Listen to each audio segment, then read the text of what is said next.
Welcome to my second On My Studio Table video. If you haven't seen the first one, please check my channel called Gone Rustic and have a look at that. Each episode will be individual, but if you want to get an extended overview, you might like to start with episode 1. So on my studio table today, I have a few things that have been there for some time in between other projects, including the ones that I showed you in the last video. One of the things is an unfinished object, or a UFO, which is what we call it in quilting circles and art quilting circles. And I used to make scrolls from time to time. Last year I made 5, and that was because I taught an online course which I designed and wrote and filmed to do with intuitive stitching. And out of that I set up a Facebook group on intuitive stitching, and there we share anything that we're doing to do with stitching that doesn't necessarily have a plan, that we're just following our instincts and having the confidence to do so.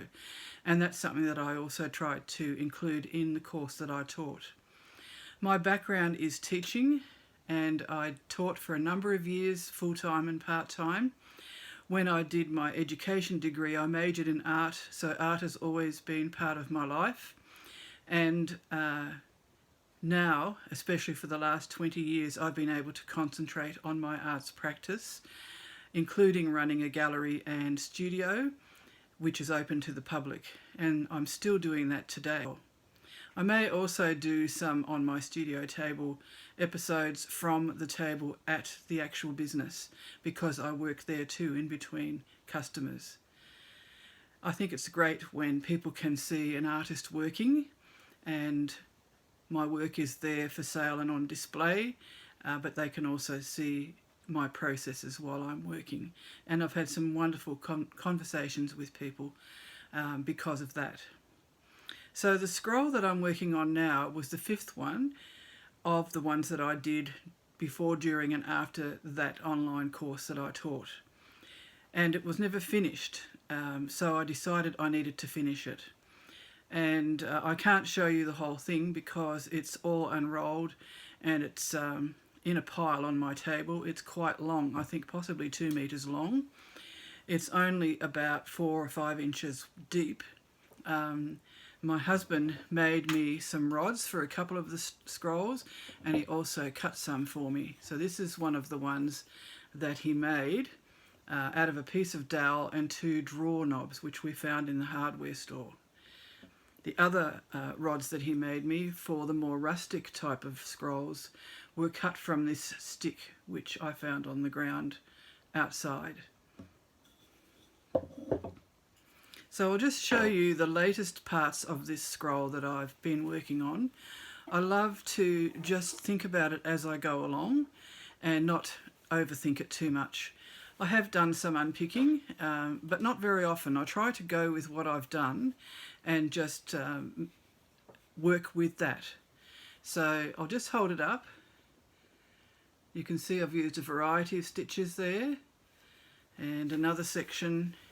I've used lots of little scraps, and what I generally do is that I join pieces together to make the scroll. Then I add small scraps and stitch them down just with a running stitch. And this means that I can get my brain into gear really while I'm stitching the simple running stitch around the shapes that I'm putting onto the background. And by the time I've done that, maybe it's just for a section, I've usually got some ideas about what I want to do. The other technique that I use when I get stuck is to just move to another part of the scroll. So, for example, you'll see there's a space there where I haven't done much stitching. So this is stitching that I did this morning, and this part I've left blank in between that and the next piece. And that's to give me time to think about what I'm going to put there. So you see there's quite a few blanks there as well, but I have started some sections. And then we come to the end, and you can see there's not much embroidery there. So I really enjoy doing this in that way. I find that it takes the pressure off. I find if you have too much of a preconceived idea about what you want to do, and it doesn't work that way because the materials are telling you something else, you tend to fight against what your intuition is telling you. And it's really important to listen to your intuition and to have the confidence to do that. And then you're not fighting anymore. You're actually going with the flow, and it becomes a much more enjoyable experience, and you can surprise yourself with what you actually end up with. Things happen that you would never have planned. I'd just like to also mention behind me there is a small wall hanging done on a piece of wool that a lovely eco-dyeing friend from the United Kingdom sent to me in Tasmania, along with quite a few other scraps. This was when I was undergoing treatment for cancer, and this was nearly 4 years ago. And it was such a wonderful gift, and I've used the pieces in so many things. And this was one of them. One of the larger pieces became a background for this little wall hanging that I've stitched the word inspire on it. And that was as a result of a challenge in a group that I used to belong to online, where we had to think of positive words to do with the use of textiles, and yes, realising that there is a lot of waste in the textile industry, but to look at ways to actually inspire other people and everyone else, people around us, including ourselves, to think of positive ways that we could deal with that problem.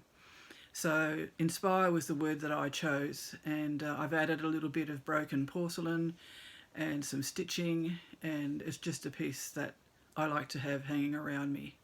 It's mainly wool, which is beautiful to stitch with, and you would have noticed with the scroll also that quite a lot of that has been done in wool. So it's just a lovely bunch of fabrics at the moment with stitching on it, and I'm just enjoying it so much. That green piece is wool.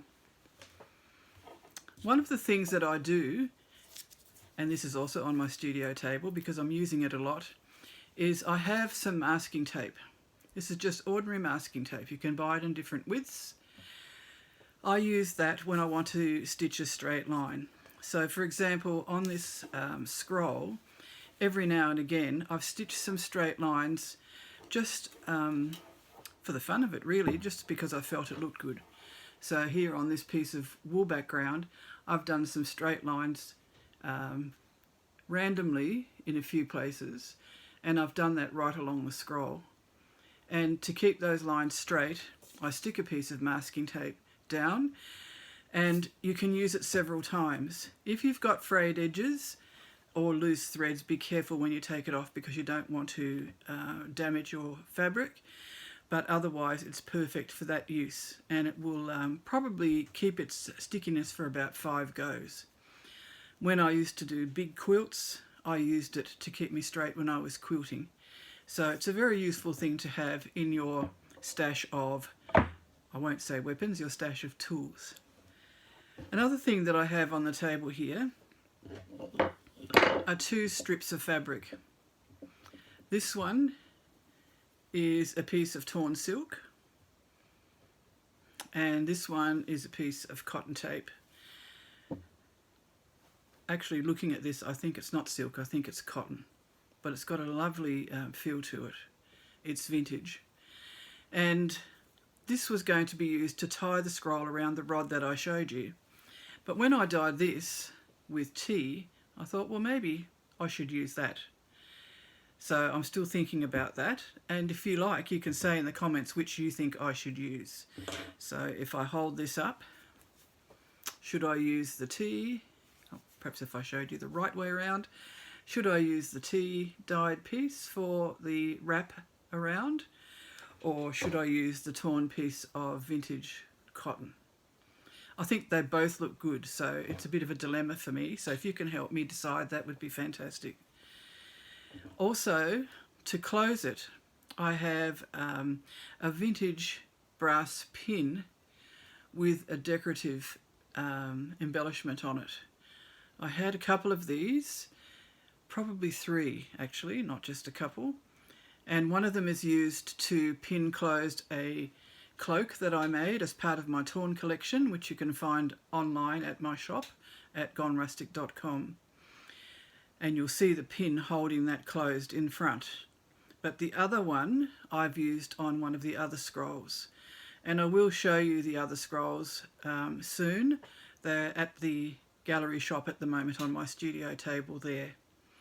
I've done one that's a little bit like this one, not the same, but similar techniques and fabrics, and then I've done some others that are quite different, so I will show you those at some point. I also thought you might be interested in seeing some of my other tools or useful things that I always have with me to use. This is a lovely needlebook which has been naturally dyed and stitched, and this was a gift to me from another textile artist who was visiting Tasmania from the UK, and she gave me this, and her name is Margaret Steedon, and she has a business called Inspired Textiles, which you can find on Facebook and Instagram if you'd like to look her up. I will put a link down below as well. And inside I've got all my needles, a few pins. I've got more pins in a tin, but it means I've got pins handy here. So my smaller needles, and then some larger needles and various other bits and pieces. And in the back there's another lingerie pin which I showed you I'm going to use on that scroll I'm working on, and a few extra safety pins and so on, just in case. I also have my little scissors, and I have what's called a scissors keep, which I made some years ago. I'll hold that close, hopefully it won't go out of focus. We made this in a group that I belong to. One of our members taught us how to do it, and we used some beautiful cottons to make this, called watercolour, I think, and it was made as a square and then folded to the back and stitched closed. I thought I was going to drop it then. And then we also made a tassel to go underneath, and it's got beautiful soft pinks and greens, and I just love it, and it seems to just go really well with the needle case, so when I have them together on the table they just look lovely together, and very useful things, but lovely to look at as well. I worked out that there are over 1,000 stitches on that, and I made several at the time, some to give as gifts. I just enjoyed it. I doubt if I could remember how I did it now, but it was just a lovely thing to do and a lovely thing to have. Another thing that I really love is to use old tins to keep the threads and so on that I'm working on. So at the moment, this vintage chocolate tin is what I'm using. And what I often do is when I'm working on a project, I sort out the colours I want to use and put them into the tin so that I'm limited to those colours. It doesn't mean that I have to stick to it 100%, but what it does, it gives continuity to the work that you're doing. And because I'm using a lot of natural fabrics dyed with natural dyes, I just think that sometimes it's good to introduce some other colours which will just add a bit of interest to what you're working on. The other things that I have on my table I won't show you. There's things like my sewing machine, my needle felting machine, laptop, printer, the things that you need on a day-to-day basis when you're running a business. But this is my happy place. I just love being here. I spend as much time as I can in here, being careful not to ignore my family and my husband, of course, or my friends if I'm at the studio, or my customers. But occasionally I get so engrossed in what I'm doing, I don't see people walk in, which probably isn't a good thing, but they can see that I'm very focused on my work. So thank you so much for joining me again today, and I look forward to sharing with you in my next video about what's on my studio table. I have no idea what it will be, and it will be as much a surprise to me as it will be to you. So if you like this video, please hit like, and if you'd like to subscribe, I'd love it if you could do that. I have other videos here as well, spanning a few years, which you might like to look at, including various exhibitions that I've hosted at my business. I have 2 exhibitions coming up, so if you follow me on Instagram and Facebook, you can keep up to date with those things as well. If you can't come because you live too far away, I always share the work and the display online so that you can get an idea of what's going on in Tasmania. So thank you so much. Wishing you all the best, and we'll catch you next time.